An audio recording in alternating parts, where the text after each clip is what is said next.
Hello. Hello. Hello, Mixtresses and Mixters. This is not a Mixtress video, but this is a casual convo with It's a the one Mixtress and invaded video.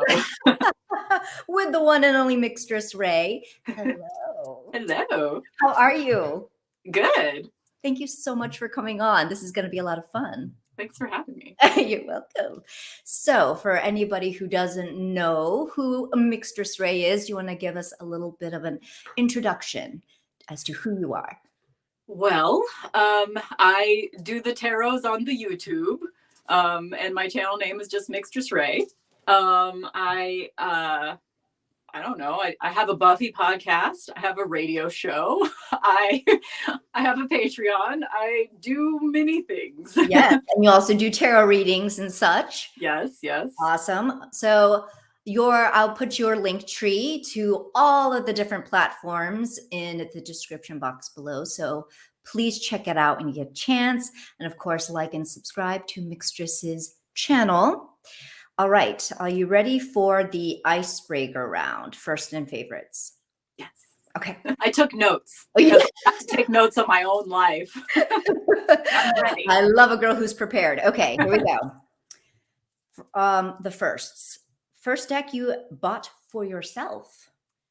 I'm not totally sure on this one, but I think back in the 90s, or it might have been like the year 2000, I bought Brian Froud's Fairies Oracle for myself because I think I saw it in a bookstore and bought it. Maybe someone else bought it for me. I don't know, but I think that's it. Okay. Wait, is that the one that's out of print or the one that's still in print? The one that's still in print. Oh, okay. Okay.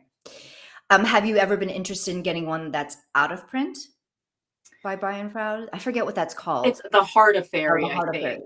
Fairy. I feel like I'm good with just the regular Fairies Oracle. Cool. Even though the font is really hard to read on that one. Yeah. The Heart of Fairy is the one that you can read it.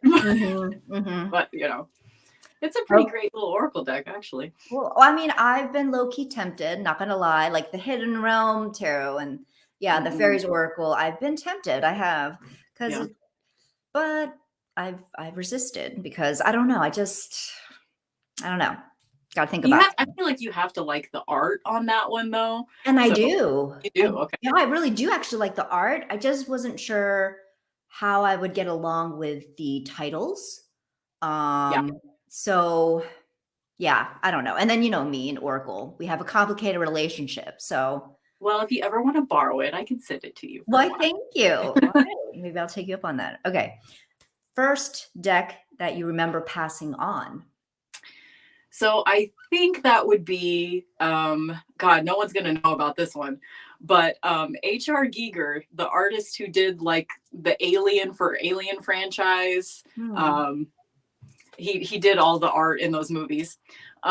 He had a Majors Only deck, which was just his art in a Majors Only deck. Okay. And it was terrifying because he draws a lot of penises and gotcha. But I had it in like the 90s. It had a really like old school psychoanalyst Jungian guidebook with it. So I kind of missed the guidebook, but the imagery was terrifying and I sold it on eBay and it sells for like $300 on eBay now. Really? Oh, I didn't get that much out of it. Okay. So was that must have been like an indie deck or was it a mass market? I got it at a bookstore back in the 90s, I think. It must have been mass. So it would have had, I don't know what publisher it was. Oh, okay. All right. First deck you remember being gifted to you? I mean, that's probably just my Tarot of the Cat People. A good one. Yeah. First deck mod that went beyond trimming or edging. I think that was Hush Tarot because I'm assuming like beyond edging and trimming, that's the one that I like, reassigned all the cards and everything. So I think that would have been that one. Very Still cool. Didn't keep it. Yeah. You rehomed that one, right? You gave it to somebody, right? Yes. Yeah. Cool. All right. First thing you ever started collecting? It's got to be music, just CDs. Before the tornado, I probably had CDs? 400. CDs. I don't know. Yeah. What about cassette tapes? Did you do the cassette tapes? Cassettes too, but mostly I made my own cassette mixes, and Ah, then CDs I would have, okay, the gotcha. commercial albums and stuff. Gotcha. Okay. First pet. First one that I think I considered my own was a black and white tabby named Sunny, and he was amazing. Short life, but amazing. Aw. Okay. Okay. Sunny. Did you name him? Maybe? Okay. First movie you remember seeing in a theater? This is a weird, it might not be the first one I actually saw, but that I remember seeing was Ghostbusters 2. I had never seen the first one, but for some reason my mom took me to the second. Were you thoroughly confused? I don't even remember. Like, are they standalones? Not really, right? No. I was confused. Okay. But I was into the whole Sigourney Weaver as a demon vibe, Oh yeah, no, absolutely. First celebrity crush. Oh, this one's embarrassing. Michael Jackson. That is not embarrassing at all. I mean, he was a big deal. Are you kidding me? That Remember the Time video. Woo. Oh, yes. Yes. Oh, anyway. I think that says a lot about me. R.I.P. R.I.P. Okay. First paycheck. Technically, it was a movie theater called Hollywood Theaters, but I was only there for 2 weeks. Oh, really? I was 16 and my autistic ass was not ready for the work environment yet at all. But later I had a job at B. Dalton for a little bit longer than that. So do you remember B. Dalton? I remember. They're not around anymore. No, I don't think so. All right. For all the youths out there, B. Dalton was like basically Barnes and Noble. Barnes and Noble before Barnes and Noble. B. Dalton and like Walden Books, I remember. Yes. Yeah, we used to have both of those in our mall. And now we have in the zero mall. books. Yeah, we did too. And now gone. Okay. And then finally, first piercing or tattoo, or first piercing and tattoo, however you want to answer it. So I've had my nostril pierced since like 1997. Mm-hmm. Been a long time. Wow. I mean, I had ear piercings before that, but yeah. And then my first tattoo, I guess I can show everybody, is just this little spirally thing on the back of my neck. Uh-huh. And what year did you get that? I was in my early 20s. Okay. So it would have been like, I don't know, 08, 07, somewhere around there.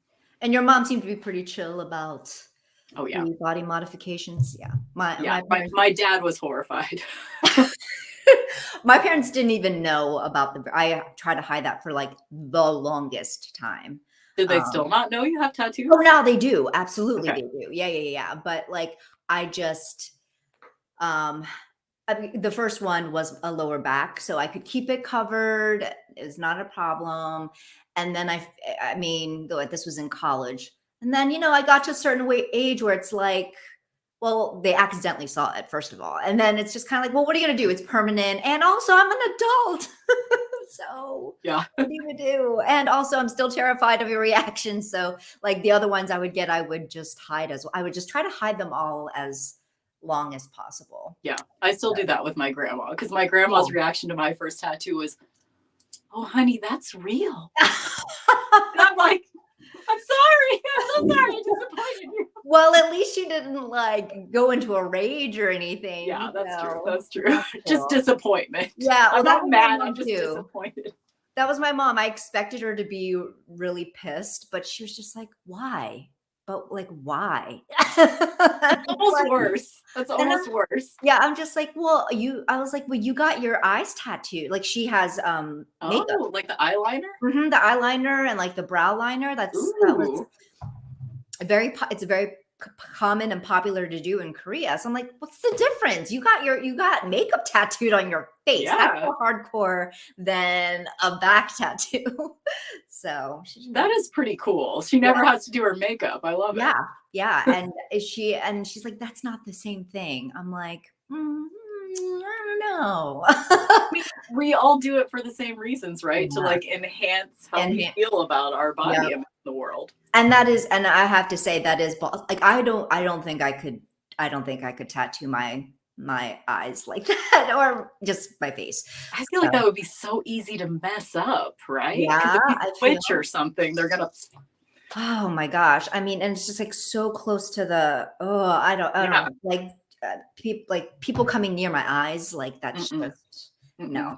And like the brows, even she had her brows done, but like what if the style changes? You know how it goes from like thin to thick? Like then what? You're kind of just stuck with Thick forever, baby. thick forever or pencil thin forever, like Yeah. in the Pamela Anderson days. Anyway, okay. All right. On to the favorites. Hobby outside of tattoo or tarot. Getting tattoos. No, yeah, hobby outside. Probably just perfume. Like I just collect a ton of perfume, like way more than I need. Like, do I need 4 licorice flavors? No. Okay, and then a favorite thing to shop for other than decks and witchy items. Oh, that was the And one. perfume. Yeah. So a hobby, I don't know, probably just making mixtapes would be the hobby one. Okay. All right. And then favorite book. So that's such a hard question. But one of my favorites is Love is a Mixtape by Rob Sheffield. Okay. So this is like a memoir about a guy that's just like a total music nerd and his first marriage. So unfortunately she died of a stroke early into the marriage. Okay. But this book is just so beautiful, and the way that he talks about her and the way that he talks about music is, he's one of my favorite authors for like music memoirs, which I read a lot of those. So I would definitely recommend this one if you like heart-wrenching stuff. Not that thick. It isn't actually. Not that thick. Okay. It's really good. Oh, I don't think I've ever heard of that one before. Okay. And then a favorite movie or TV show? So TV show is obviously going to be Buffy because I mean, I wouldn't have a podcast about not my favorite TV show. Exactly. I mean, maybe that could be fun too. If it's like your least favorite TV show and you just talk shit on it. I'm sure there are podcasts out there like that. Yeah. And you are, of course, going to get the Buffy tarot. I am. Yeah. Despite the fact that it's probably going to be total shit and I'm going to be really salty about it. Hey, people will be entertained by how salty I am. Yeah, there you go. There you go. But I mean, you said you liked, like, from the cards that they recently showed online, you like the color scheme, but maybe not the art style. The art style is okay. It's better than I expected. I'm just worried about what they're going to put in for the lovers. I have thoughts. And if they get it wrong, they're dead to me. They don't care. Inside Editions doesn't care if they're dead to me. Well, I mean, it sounds like the artist, like I was looking at his Instagram, and it sounds like he's really invested. Like he's been watching the episodes and such. And so hopefully he will do right by people. And I mean, as long as he cares, then it'll be fun. Yeah. So that'll be interesting. Okay. So favorite movies.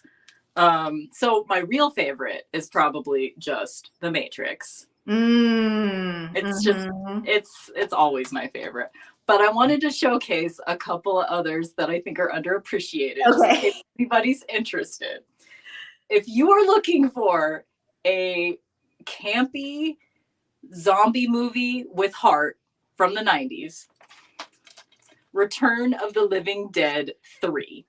Living Dead, yes. I feel like I've watched The Living Dead 1 and 2. Wait, is Army of Darkness? What is that one? I think that's a separate thing. Oh, that's a separate dead. Because that's Evil Dead. Oh, that's Evil Dead. Oh, this is The Living Dead? Return of the Living. I've never seen any of the other ones, but this is the third one. Okay. So different. I'm getting them mixed up. Okay. There's a lot of like Night of the Living Dead. I don't know if that's the same. So it's like, is the number, maybe the first one is Living Dead, and that's the third one. So that's Return to the Living Dead. Yeah. Return of the, one. yeah. Wow. Okay. Okay. So that's my showcase for if you want a zombie movie with heart. Zombie movie with heart. Because she becomes a zombie and she doesn't want to hurt other people. So she takes it out on herself. Oh my Which God. is which is sad, but it's also I don't know, it just that movie saw me as a young, Oh. as a young self-destructive teenager, you know? So was it meant to be campy, or is it just that, because It was probably unintentional, okay. which those are the best kind, I Of think. course. Yeah. I'm gonna say the zombie movie with heart that has been my favorite is Warm Bodies, which is a Oh, newer one. I still haven't seen that one, but I know of it. I really liked Did you it. like the books too? I did not read the book. I didn't even know it was a book until after I saw the movie. And I just caught the movie randomly. And I was like, what is this? And I guess because I had absolutely no expectations, I was really quite charmed by it and just pleasantly surprised. And so, because usually I'm not, um, I mean, I have watched zombie movies. It's not something that I necessarily gravitate towards as much as I do like vampire movies. Yeah. Or yeah, but this one was really good and sweet, and I liked it. So I loved the show iZombie. That one is good. I saw it. See I've that. heard that show, but I've never seen it. You would like it, I think. You think so? Okay. Yeah. I mean, just add it to your growing list. Oh my God. I'm gonna cry. That list is so impossibly long. All right. And then I have my favorite comic book movie is Tank Girl. Oh, Tank Girl. Yeah. Wow. What's her name? Lori Petty. Lori Petty. Where did she go? Where did she go? I feel like she was in something relatively recently, but I don't remember what it was. And I was like, oh, Lori Petty. Tank Girl. Yeah. Okay. I'm done with the movies. I'm done with the movies. Sweet. Great suggestions. And a favorite crystal. Oh, it has to be Labradorite. Yeah. It's always been Labradorite. Nice. It's a good one. Can't go wrong with that one. Yeah. Favorite piece of jewelry. So I actually. Oh, okay. Uh-oh. Sorry. I was getting an incoming call. I actually wore it today. It's my little mixtape. Oh, I love that. Michael gave it to me the day before we got married. It was like an engagement gift. So. Oh, that's so awesome. That's perfect. Yeah. The Mixtress has a mixtape. Very cool. Okay, and then let's see here. A favorite thing about the fall season. Well, I love everything about the fall season, but I especially love that like when all the spooky decorations and things come out, it's like the whole world is embracing my aesthetic. Yeah. It's so fun. I never actually decorate my own house or like my own. Because I mean, it's already ripe for the season, right? That's true. I never take down my Halloween decorations. That's the thing. That's awesome. Always prepared. Very cool. Okay. Are you ready for the bonus surprise question? Ooh, yes. Okay. So if you had to choose between the following two, and you had to give up one of these two forever, which would it be? Your pumpkin snake latte perfume. Oh my God. Or the marigold tarot. Shit. I thought you were going to make me choose between two tarot decks. And I was like, marigold, let's go. Oh man. That's hard. I mean, I would have to say pumpkin snake. I would choose marigold tarot because I have a lot of other perfumes I love. If I didn't have pumpkin snake latte, I would learn to live without it. Okay. Maybe I could recreate it somehow, but you can't recreate marigold tarot. All right. So marigold tarot wins as a keeper, and you would sacrifice the pumpkin snake latte. And you win for picking an evil question yet again. I always try. Always try. That's my favorite part of these, actually. Oh, really?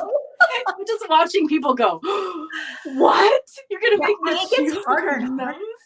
I know. It gets harder and harder to get creative with them, you know? Yeah. So, all right. On to the interview questions. So, when did your interest in tarot first begin for you that you recall? And what about it was like drew you in? I don't remember ever not being interested in it. Okay. Um, as far as like just divination in general, like Hmm. before I knew what tarot was, I Hmm. was like shuffling music and like taking notes in my journal about what I thought that meant, that this song came next, or Hmm. whatever. But yeah, just as soon as I knew what tarot was, it was I needed it in my life, Hmm. Do you And like remember around like when you became aware that tarot was a thing? Like, was it like a movie or was it? Because I was trying to pinpoint that for myself. It's like, when did I know? And I must have somehow learned it, um, but then didn't really see it like in practice until grad school. Like actually, like have a tarot deck until grad school. But I don't I know don't where I. remember I don't remember like a certain movie or anything Yeah. specifically, but I do remember like when I first started hanging out with the other goth kids, I was like Ah. I was like 8th grade, and they like some of the older witches like would try to take me under their wing and be like, Uh-huh. "Oh, you need to read Buckland's Complete Book of Witchcraft and also tarot." You know, Oh, okay. So is that everybody young? Okay. I think so. Yeah, like maybe 8th grade, 9th grade is when I got my first deck. My mom also was interested. So we would go to like the witchy store, and, I think my mom had a Thoth deck back that far. Wow. So That's awesome. yeah. Does she still read for herself? Or She's never been very serious about it. Like okay. she'll just get a card out every once in a while and maybe like read the keywords in the little white book or something, but she has a greenie. That's wow. Yeah. For someone who's like laissez-faire about tarot, it's like, Yeah. really? Oh my God. Is that the only tarot deck she has? Or does she Yeah. have Well, I gave her Housewives Tarot recently because she Oh, just okay. really likes the artwork. Yeah. But other than that, yeah. Oh, wow. Wow. Well, that's a good one to have if you're only gonna have like one, I know people are going to be after me with their claws out that my mom has a greenie she doesn't truly appreciate. But maybe someday I'll become obsessed with Thoth like all the other cool people, and then I'll want it. Maybe, maybe. It's thought is a journey, that's for sure. That I'm also on. So yeah. Anyway, Begrudgingly, you're like, I'm on that journey, I guess. I guess. You've been dragged into it kicking and screaming. It's a self-imposed thing. So it's like, and I'm not trying to complain. I guess I'm getting I started off strong, let's just put it that way. And now it's kind of been petering, but also other things have been happening. Yeah, So you can come back to it. I could always come back to it. You've got a Absolutely. lifetime of learning tarot. Exactly. And actually the Millennium Thoth has been fun. I Oh will say yeah. it's been a Yeah. lot of fun. Okay. All right. So what was the deck that made tarot really click for you? I mean, it was like kind of several decks at once, Okay. but it was when I got gifted Tarot of the Cat People, I started like realizing what the RWS system was, because Mm-hmm. I'd never seen illustrated pips before then. Because Mm. all I knew was Thoth and like, Los Scarabeo decks that like Egyptian tarot that just had, the pictures of 4 cups or whatever. Right. Yeah. Very Um, pippish. so, and also Wild Unknown kind of at the same time. Oh, wow. Yeah. Well unknown. One that I still have not dipped my toes into. I've been I tempted think once I think again. if I didn't find out about it immediately, I wouldn't have necessarily liked it, Oh, really? I don't Even though know. it's very animal. Yeah. Okay. All right. I mean, I guess my curiosity is always because it is. I mean, I know people either love it or hate it. And I've definitely been curious about it to see if it would work for me. I feel like it wouldn't, but I do think the art's very beautiful, and I don't know.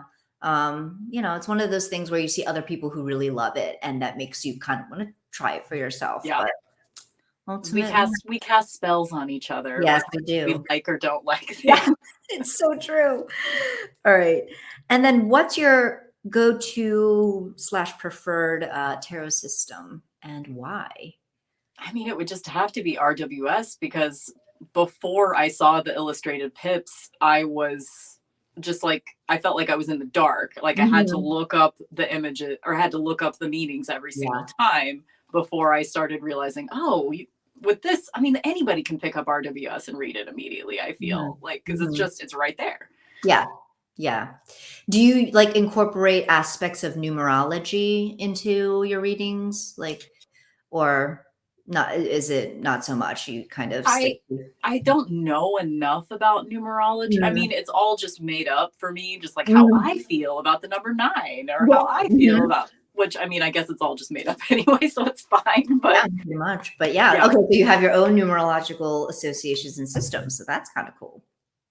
And then we've already kind of touched on Thoth and our ambivalence about that. Okay. So then how do you integrate Oracle into your readings if you do? I still struggle with Oracle. Yeah.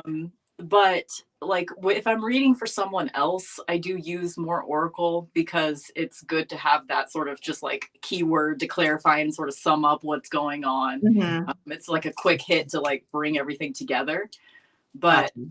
for myself, I usually only use the types of decks like Brain Frauds Fairies or Les Vampire, where it's like you're picking a card and then you're reading, you're doing like a meditation reading in a Mhm. book kind of thing. Gotcha. So then when you're reading for other people and you use the Oracle, it's like a way to just like it's like a way to like wrap things up and conclude. Yeah, Or pretty much. okay. Do you ever use that as like a clarifier? Or Yeah, yeah, yeah. okay. Very But cool. not as I don't I feel like I need to figure out how to use Oracle still, really. Same. Same. I've been thinking about it. I've been thinking about it. Sometimes I'm just like, I'm gonna get rid of all my Oracle decks. I have, had the same thoughts because, but then there are some that I really love, and I feel like, maybe I just maybe just got to figure it out. Maybe I just got to keep experimenting with what works. So, all right. And then how do you choose which decks you work with? Like, is it mood based? Is it schedule based? Oh, like I thought about this. I really just spend a lot of time sitting in front of my tarot shelf going, this one, get it out, look at it. No.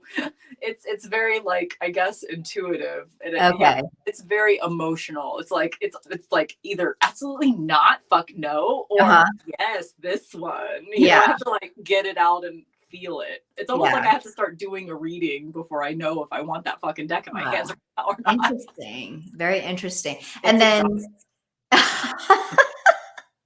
and then is that something where like, okay, you pull out that deck and you're going to use it and then you'll actually keep out that deck for say maybe a week, or does that sometimes it'll Usually, go. yeah, usually the idea is that I would get it out and keep it out for as long as, and sometimes that's a day, and sometimes Uh-huh. that's 2 weeks, and anywhere in between. Mhm.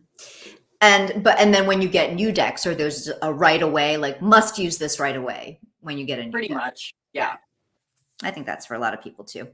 Which is All right. why I can't get more than one at a time. Yeah. It's It's like, bad news. no. Okay. So let's see. Around how many decks would you say you have at this point? I have about 50 total, so like 35 tarot and 15 oracle. Okay. Um, yeah, it kind of hovers around that sort of same area. Hmm. Hmm. What about you? And How what's many do that? you have? How many do Oh, you have? I feel like I have like six. Okay, if we're counting the ones that are in like, am I counting the ones in timeout? No, okay. I would say around 60 some. I don't have the exact number, but even the ones in purgatory or timeout, I want to say I still hover in like the 60 some uh number. Are you one of those people like I find it interesting like people that can count and people that are just like I can't count, that's not good for me. I I think it depends on the day and the mood, Oh yeah. because sometimes I want to know, and I have like the Libib app, so I have like done a tally, here and there, but I also try not to like fixate too much on like the Yeah. numbers and just more on like the feeling of like, okay, just looking at my shelf, let me take just like a check-in with myself, which ones am I just like no longer interested in, etc. So I'm just like naturally, I feel like naturally in the 60 some range for whatever reason. So, but yeah, I do feel like I don't want to get too stuck on numbers.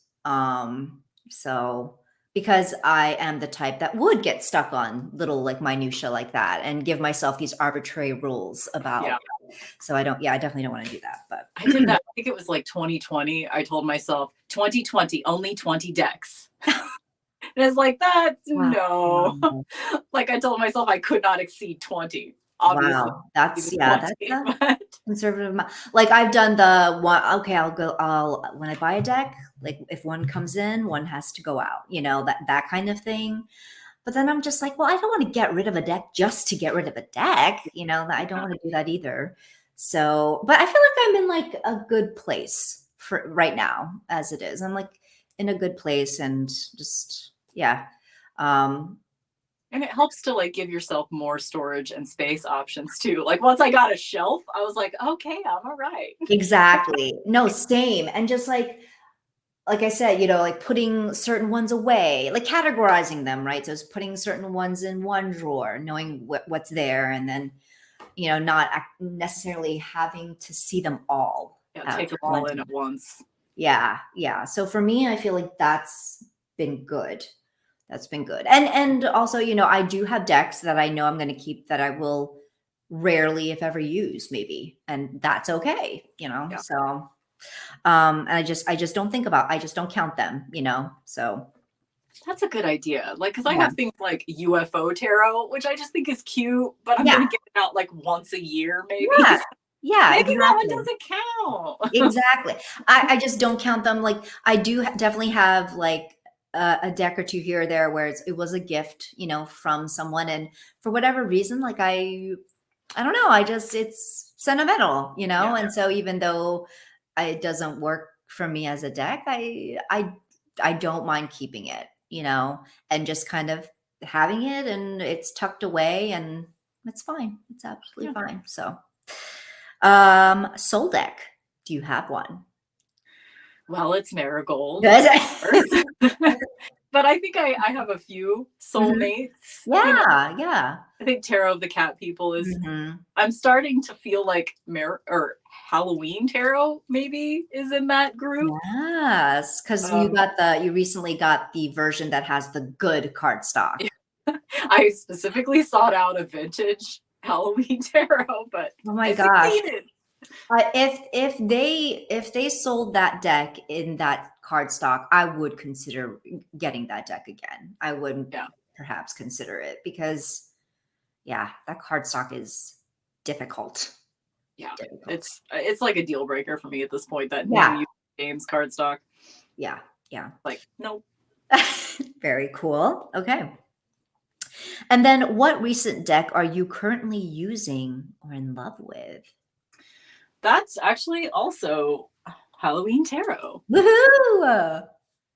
Very nice. I mean, it's not current in that, like, I've had the like little 10 size version I've had for like 3 years, but now that I have like the bigger imagery, I'm seeing things in the cards I haven't seen before. Okay. And it's so cute. It is cute. It's cute.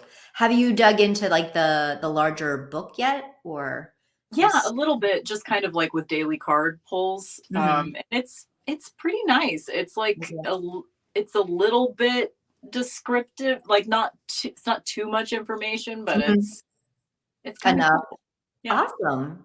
That was a fantastic find. Yeah. Very nice. Lucky. All right. And then, are there any decks that you have that you're trying to connect with, but you can't? I don't think so, because those that I don't immediately connect with, they're fucking out of here. They're gone. Yeah. I'm ruthless. Okay. Are there any decks that you wanted to or thought you would hate, but now you absolutely love? That's weird because I think it's also Halloween Tarot. Is that when I first saw it, I thought, no, that's cheesy Halloween gross. bullshit. No, Yeah. that's not my kind of Halloween. That's not, Yeah. that's too cheesy. But then it just stole my heart. So Yeah. Yeah, I totally get that. It's a great deck. How can you not be charmed by it?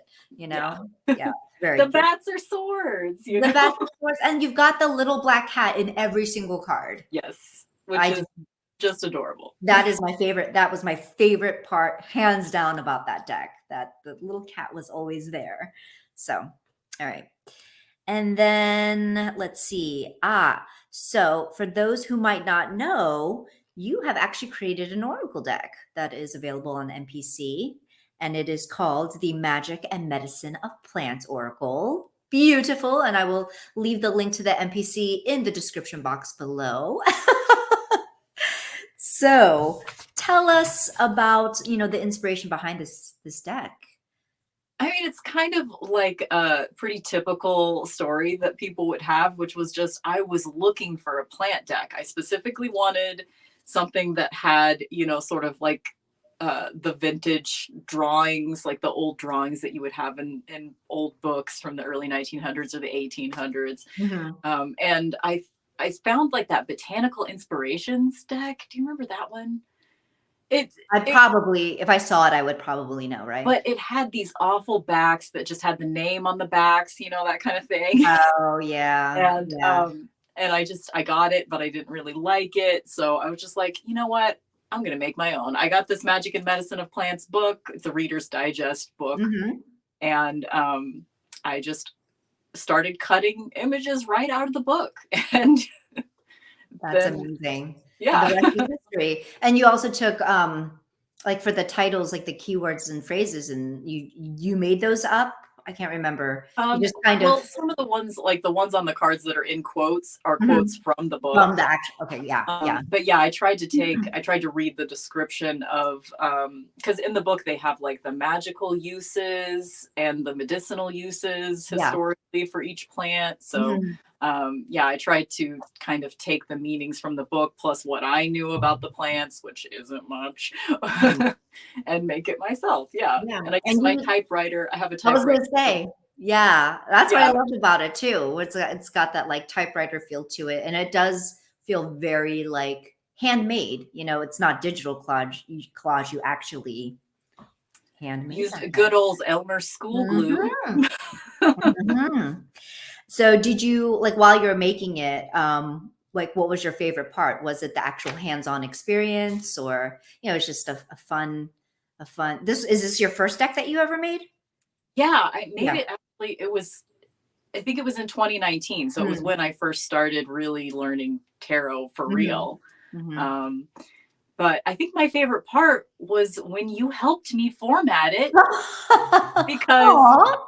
I knew that I kind of wanted to like put it out there, but I didn't Mhm, feel like I had the ability to do the computer version, the mhm, computer mhm. side of it. And then you offered to help me with the formatting and you made my dream come true, Julie. Aw. It's a lovely deck, and I'm so happy to have it. And so everyone, please do check it out. It's on NPC, and it is lovely. And then would you say that there are any frustrating parts about making that deck? It just the fact that whenever I tried to upload it myself on Make Playing Cards, it just, it was cutting the images off in weird Yeah, places. yeah. And yeah, I just couldn't figure out how to make it look nice. Mhm. Um, Yeah, so and that's again where Julie saved the day. yeah, make playing cards can be a pain in the ass for sure. It does Yes. take a lot of trial and error and experimentation, but yeah. So awesome. Okay.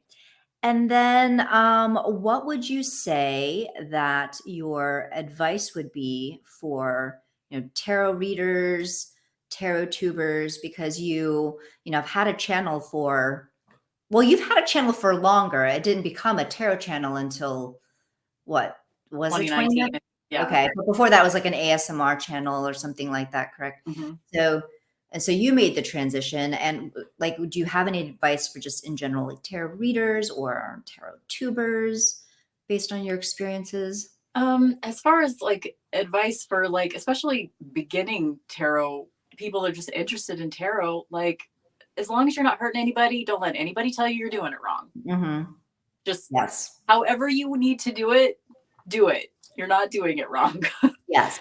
Don't let anybody come in there and tell you that you're reading it wrong, or, you know, don't listen to the Exactly. haters. Yes. Yes. Make it your own. Yeah. Your own experience. Absolutely. And then like tarot tuber, like if you want to start a channel, just use whatever you fucking got. Use Mhm. your phone, use, you know, a desk lamp pointed at your face, whatever. Oh, yeah. Oh, Don't yeah. worry about being fancy. We're not fancy over here on No, we're tarot not tuber. fancy over here. We're totally, I mean, I remember when I started, it was literally, yes, my phone and it's actually still my phone for the most part. And then garden grow lamps. I just use Nice. Matt's garden grow lamps. So yeah, you just kind of, you can find anything around the house and it'll work, you know? Yeah. So, I mean, I feel like as long as people can see you and hear you well enough, I think a lot of, you know, most people are very forgiving of, you know, And people if who they're are. not, fuck them. Yeah, exactly. That's true. If they're not, then to hell with them. They don't have to watch. They don't have to spend the time. So very cool. So any other thoughts, anything else you want to share or go over or talk about? I'll think of something later and I'll be like, And then do you have anything coming up on your channel or anything that you I filmed a video right before this because I got ready way too fast. Nice. So I might have a video up in the next couple days, but yeah. Sweet. All right. Can't wait for that. Awesome. Well, thank you so much for coming Thank you. on. This was Julie, so you're much the only fun. one that I would get this dressed up to Oh, thank be. you. I know you're so pretty. I just love everything. So vibe. Love it. I love you. Love you. All right. Okay. So thanks to everyone who has watched. And until the next time, much love and take care. Bye. Bye.